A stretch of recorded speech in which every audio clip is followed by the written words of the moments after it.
BA प्रथम वर्ष की छात्राओं हेतु आज हम मलिक मोहम्मद जायसी के बारे में चर्चा करेंगे।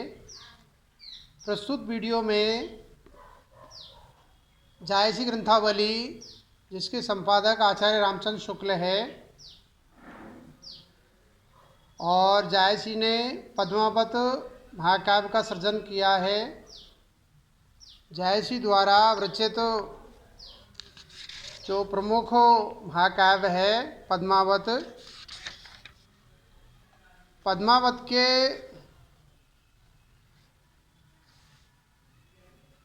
अलावा कई और कृतियों का सृजन मलिक मोहम्मद जायसी ने किया है, लेकिन अपनी महत्वपूर्ण कृति जो पद्मावत है उसमें संकलित काव्यांश नागवती संदेश खंड, जो कि हमारी पाठ्य पुस्तक काव्यकरण या काव्य संकलन है, उसमें संकलित है। तो जायसी भक्ति काल के प्रमुख कवि माने जाते हैं। भक्तिकालीन काव्य की दो प्रमुख धाराएं थी, जिसमें एक निर्गुण भक्ति और दूसरी सगुण भक्ति। निर्गुण भक्ति जो काव्य धारा है उसकी दो शाखाएं थी, जिसमें एक ज्ञान मार्गी शाखा और दूसरी प्रेम मार्गी शाखा। प्रेम मार्गी शाखा के ये प्रमुख कवि माने जाते नहीं हैं, ये धुरंधर कवि है। और जायसी का जो जन्म है रामचंद्र शुक्ल ने 1492 ईस्वी माना है, यानी संवत 1549, जो कि गलत है, मान्य नहीं है। नवीनतम खोज रिपोर्टों के आधार पर वासुदेव शरण अग्रवाल ने इनका जन्म काल 1475 ईस्वी सिद्ध किया है। ऐसी अनुश्रुति है कि जन्म से ही ये कुरूप और काने थे। एक बार वे शेरशाह सूरी के दरबार में गए। शेरशाह उनके रूप को देखकर हंस पड़ा। इस पर जायसी ने पूछा, मोई का हसीसी की कोरई, अर्थात मुझ पर हंस रहे हो या मेरे निर्माता ईश्वर पर।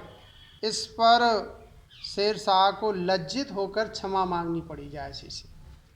जायसी की मृत्यु अमेठी के निकट 1542 ईस्वी यानी संवत 1599 ईस्वी में हुई।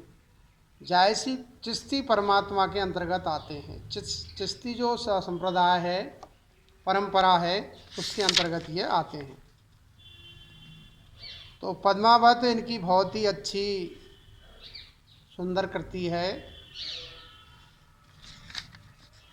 तो हम इसके अंदर चित्तौड़ के राजा रतन सेन और इनकी जो रानियां थी नागवती और पद्मावती, उनकी प्रेम कथा का बहुत ही सुंदर और मनोहारी चित्रण किया गया है। हम तो इसके जो हमारा जो चर्चा का विषय है वो संकलित काव्यांश परिचय, मलिक मोहम्मद जायसी के पद्मावत में संकलित नागवती संदेश खंड के प्रथम चौपाई धोआ छंद में नागवती की विरह व्याकुलता का स्पष्ट चित्रण है। वे चारों ओर रोती हुई इस आशा में भटकती रही कि कोई पंछी उसके संदेश को लेकर उसके पति के पास तक पहुंचा दे। नायिका की करुण भरी आवाज़ सुनकर एक पक्षी इस कार्य के लिए जैसे तैसे तैयार हो गया। दूसरे पद में नागवती अपनी दुख गाथा को उसके समक्ष भाई बनाकर सुनाती है। पक्षी के समक्ष वह कहती है कि हे वीरा, राजा रतन सेन से कहना कि तुम्हारी पत्नी की सारी हड्डियां सूखकर सारंगी बन गई है, नसें उस सारंगी की तांत बन गई है और रोम रोम से उसी प्रकार प्रियतम के नाम की ध्वनि निकलती रहती है। जिस प्रकार सारंगी में से आवाज़ निकलती है। तीसरे पद में पक्षी द्वारा नागवती के संदेश को पद्मावती तक पहुंचाने का है। तो चौथे पद में नागवती अपनी दुख व्यथा का वर्णन रतन सेन की बूढ़ी माँ के साथ इस रूप में करती है कि शायद रतन सेन अपनी माँ की इस दुख अवस्था का वर्णन सुनकर वापस आ जाए। पांचवें पद में विरह विदग्ध नागवती के संदेश को ले जाने वाले उस पक्षी की यात्रा का वर्णन है जो उस संदेश की भयंकर विरह ज्वाला में झुलस रहा है। छठे पद में राजा रतन सेन का उसी वृक्ष के नीचे आ जाना जिस पर विरह अग्नि से झुलसा हुआ पक्षी दूसरे पक्षियों को नागवती का विरह संदेश सुना रहा था। सातवें से तेरहवें तक पदों में पक्षी द्वारा नागवती के संदेश को राजा रतन सेन तक पहुंचाने का भाव है। तो 14वें पद में पक्षी द्वारा नागवती के विरह संदेश को सुनकर राजा चित्तौड़गढ़ चले जाने का मन बना लेता है। उस समय राजा रतन सेन की स्थिति ऐसी थी कि शरीर तो सिंगलदीप में और मन चित्तौड़गढ़ में बसा हुआ था। ऐसी दशा में वह सोचते सोचते व्याकुल हो तड़पने लगे। उनकी स्थिति ऐसी हो गई थी जैसे सर्पणी ने उन्हें डस लिया है। पाठ के अंतिम पद में राजा रतन सेन की चित्तौड़ जाने की तैयारी का कवि ने उल्लेख किया है। योगी, भ्रमर और पवन ये तीनों सदैव विचरण करते रहते हैं। योगी, भ्रमर और पवन ये तीनों सदैव विचरण करते रहते हैं। भ्रमर रूपी रतन सेन को मालती रूपी नागवती की याद सताती है। वहीं अलौकिक पक्ष में योगी रूपी राजा रतन सेन का भ्रमणशील हो जाना काव्य का अलौकिक सौंदर्य है। तो पहला पद नागवती संदेश खंड का पहला पद के बारे में हम सप्रसंग इसकी व्याख्या करते हैं। तो प्रस्तुत पद हमारी पाठ्य पुस्तक काव्य संकलन इसका नाम काव्यकरण है उससे उद्धृत है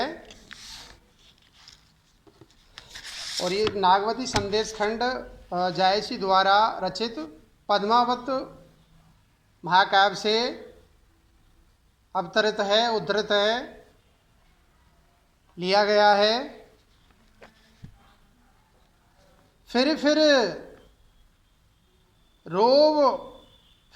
रोव कोई नहीं डोला आधी रात बिहंगा बोला तू फिर दाए सब पाखी कई दुख रैन न लावसी आँखी नागवती कारण के रोई का सोवे जो कंत बिछोई मन चित हुते न उतरे मोरे नैनक जल चुक रहा न मोरे कोई न जाई ओही संगल दीपा जई से वाती कहे नैना सीपा जोगी होई निसरा सो नाहू तब हूँ तो कहाँ संदेश न काहू नित पूछो सब जोगी जंगम कोई न कहे निज बात विहंगम चारु चक्र उजार भये कोई न संदेशा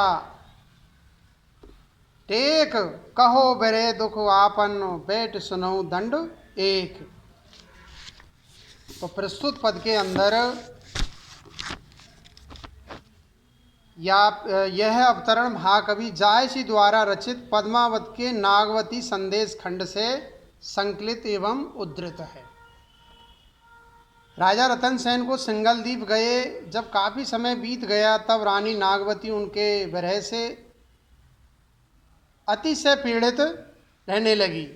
वह वन में चारों ओर रोती हुई इस आशा में भटकती रही कि कोई पक्षी उसके संदेश को लेकर उसके पति तक पहुंचा दे, उनके पति तक उस संदेश को, उस मैसेज को पहुंचा दे, परंतु उसे कोई पक्षी नहीं मिला और रोते रोते आधी रात हो गई।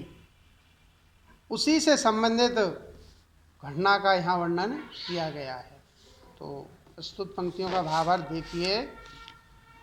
विरह से पूरित रानी नागवती आधी रात में बार बार विलाप करती रही। उसको क्या है, अपने पति के विरह के कारण उसे सारी रात नींद नहीं आई। इस कारण से वो विरह विदग्ध, विरह में पीड़ित रही और सारी रात उसे क्या है, निद्रा नहीं आई, नींद नहीं आई। आधी रात में बार बार विलाप करती रही, लेकिन उसके विलाप से किसी पर कोई असर नहीं हुआ, अर्थात कोई नहीं बोला, कोई नहीं जागा। तब एक पक्षी उससे कहने लगा कि तू इस प्रकार से घूम घूम कर सारे पक्षियों को इस प्रकार क्यों जगाती हुई फिर रही है? क्या कारण है तेरे घूमने का? तुझे कौन सा ऐसा दुख है जिसके कारण तू क्षण भर भी अपनी आंखों को नहीं झपकाती है? उस पक्षी के सहानुभूतिपूर्ण शब्दों को सुनकर नागवती दुखी हो गई तथा रोती हुई उस पक्षी से बोली कि वह नारी कैसे आंख झपका सकती है जो अपने पति से बिछुड़ गई हो। वह बिछड़ा हुआ मेरा स्वामी मेरे मन और चित्त से क्षण भर को भी दूर नहीं होता, और उसकी याद में रोते रोते मेरी आंखों का जल समाप्त नहीं होता। कोई भी उस सिंगल द्वीप को नहीं जानता जहाँ मेरे स्वामी गए हैं। वह मेरे नेत्र रूपी सीपी के लिए स्वाति नक्षत्र के जल के समान प्रिय है। स्वाति नक्षत्र का जो जल होता है उसके समान सीपी के लिए क्या है, स्वाति नक्षत्र के समान मेरे प्रिय है। मेरे वह स्वामी योगी बनकर घर से निकले थे। जब से वे गए हैं तब से किसी ने भी उनके संबंध में किसी प्रकार का कोई संदेश नहीं सुनाया है। मैं रोजाना ही जोगी और जंगम से उनके विषय में पूछती हूँ, लेकिन हे पक्षी, कोई भी मुझसे मेरी मनचाही बात नहीं कहता है। मेरे हृदय की, मेरे मन की बात कोई ना तो सुनता है ना कहता है। मेरे लिए चारों दिशाएं मानो उजड़ सी गई है और मुझे कोई ऐसा नहीं मिलता जो मेरे संदेश के भार को अपने ऊपर ले ले। तुम थोड़ी देर रुककर मेरी बात सुन लो, मैं तुमसे अपने विरह की गाथा कहूँगी। इसका काव्य सौंदर्य देखिए। काव्यांश का रानी नागवती ने अपने हृदय की वेदना पक्षी के समक्ष प्रकट की है। अपनी जो संवेदना है, वेदना है, दुख है, कष्ट है, पीड़ा है, वो पक्षी के सामने प्रस्तुत की है, जिसमें उसकी स्मृति, उद्वेग और उन्माद की दशा भी व्यंजित हुई है। प्रस्तुत तो काव्यांश की या पदावतरण की भाषा शैली सहज और सरल है, और मलिक मोहम्मद जायसी की भाषा शैली ठेठ अवधी है। अवधी भाषा तो है लेकिन ठेठ ग्रामीण अंचल की जो भाषा शैली है उसका इसमें क्या है, चित्रण हुआ है, वर्णन हुआ है। और जायसी के जो प्रिय अलंकार है, उपमा, रूपक, अनुप्रास, अतिशयोक्ति, इनका बहुत ही सुंदर वर्णन क्या है, प्रस्तुत पद के अंदर हुआ है। दूसरा पद देखिए। तासो दुख कहिए हो बीरा, जय सुन के लागे पर पीरा। को होई भ्यू अंगबे पर दाहा, को सिंगल पहुँचावे चाहा। जैवा कंत गए हुई जोगी, हो किंकर भई झूरी वियोगी। वे सिंगी पूरी गुरु भेटा, हो भई भसम न आई समेटा। कथा जो कहे आई होई केरी, पावई होई जन्म भर चेरी। ओई के गुनो समरत भई माला, अभव ने भौरा उड़गा छाला। बरे गुरु कप्पन के हिया, पवन आधार रहे सो जिया। हाड़ वहे सब किंकरी, नशे भई सब तात। रोब रोब धुन उठे, कहो बिथा कही भात। तो प्रस्तुत पद्य अवतरण हमारी पाठ्य पुस्तक काव्यकरण या काव्य संकलन में संकलित जायसी नामक अध्याय से अवतरित है। जायसी द्वारा रचित पद्मावत के नागवती संदेश खंड से ये पद्यांश या पद्यावतरण उद्धृत है, लिया गया है। नागवती का पति रतन सेन जब पद्मावती की तलाश में निकल जाता है, नागवती से सुंदर प्रेमिका के लिए वो सिंगल द्वीप के लिए निकल पड़ता है। उसके उपरांत नागवती उसकी जो पत्नी थी वो प्रे व्याकुल हो उठती है। तब नागवती विरह में व्याकुल हो उठती है। विरह व्यथा से पीड़ित नागवती अपनी वियोग व्यथा की दयनीय दशा एक पक्षी से कहती है। नागवती की विरह व्याकुलता की स्थिति का निरूपण करते हुए जायसी कहते हैं, रानी नागवती उस पक्षी को संबोधित करती हुई कहती है कि अरे भाई, पक्षी को क्या संबोधित करती है? भाई। अरे भाई, अपने दुख व पीड़ा को उससे कहना चाहिए जो अपनापन रखता हो तथा जिसे व्यथा को सुनकर दूसरों की पीड़ा का एहसास होता हो। अभिप्राय यह है कि अपने दुख को उसी व्यक्ति से कहना चाहिए जो दुखी को सहानुभूति पूर्वक सुन सके और यथासंभव उसकी सहायता कर सके। और उससे नहीं कहना चाहिए कि जिनके कभी ना फटी विवाही वो का जाने पीर पराई। तो इस संसार में अथवा यहाँ इस समय ऐसा कौन है जो भीमसेन बनकर दूसरों की विरह अग्नि, दुख अग्नि को अपने ऊपर सहन कर सके, हमारा संदेश सिंगल द्वीप तक पहुंचा सके। नागवती उस पक्षी से कहती है कि जब से मेरे पति राजा रतन सेन योगी बनकर निकले हैं, तभी से मैं वियोग के कारण सूख कर कांटा हो गई हूं। अभिप्राय यह है कि मैं विरह पीड़ा के कारण अत्यधिक कमजोर हो गई हूं। वह आगे कहती है कि मुझे ऐसा लगता है कि रतन सेन ने तो सिंगी नामक बाजा बजाकर गुरु से भेंट कर ली है और मैं विरह में जलकर भस्म हो गई हूं। अब मुझे रतन सेन भस्म के रूप में समेटने भी नहीं आ रहे हैं। वह आगे कहती है कि जो व्यक्ति मेरी विरह वेदना की दुख कथा को उनसे कहकर आएगा, मैं उस व्यक्ति के चरणों की जूती बन जाऊंगी। अभिप्राय यह है कि मैं उस व्यक्ति के पैरों में गिरकर जन्म भर उसकी दासी या चेली बनकर रहूंगी।